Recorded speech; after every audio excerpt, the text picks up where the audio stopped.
কোথায় ছিলেন? আসসালামু আলাইকুম ওয়া রাহমাতুল্লাহি ওয়া বারাকাতুহু। প্রিয় দর্শক, আমরা 2024-এ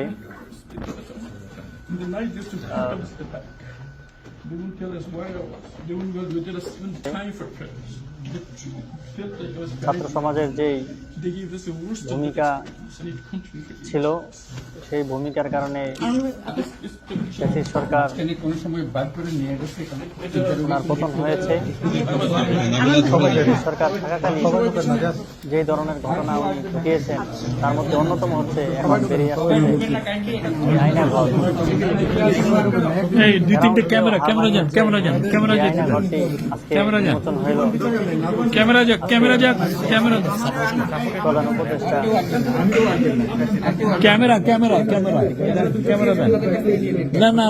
দেখতে পাচ্ছেন, পুরোটা আপনারা দেখেন। জঘন্য এবং নির্মম হলে উনি কাজগুলা করতে পারেন। আল্লাহ তাআলা বান্দাকে ছাড় দেয়, কিন্তু ছেড়ে দেয় না।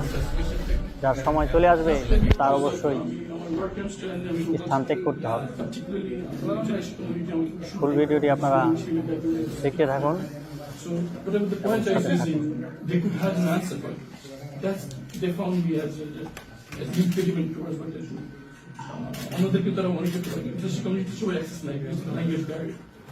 নাকি 8 মাস নির্মমভাবে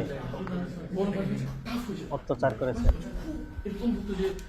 ব্যক্তিটি সেই যিনি 8 বছর একটি ঘরের ভিতরে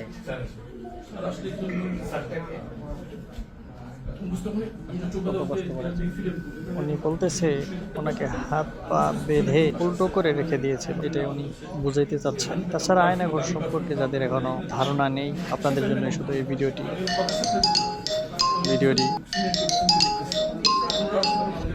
কন্টিনিউ করুন। আর এই চেয়ারটি দেখতে পারতেছেন, এই চেয়ারটি হচ্ছে আয়নাঘরের কারেন্টের শর্ট দেওয়া একটি চেয়ার। এই চেয়ারে বসে এই ফ্যাসিস্ট সরকার কারাবন্দী করে এই জনগণকে হয়রানি করেছে এবং জীবনে পঙ্গু করে দিয়েছে। এই সেই চেয়ার।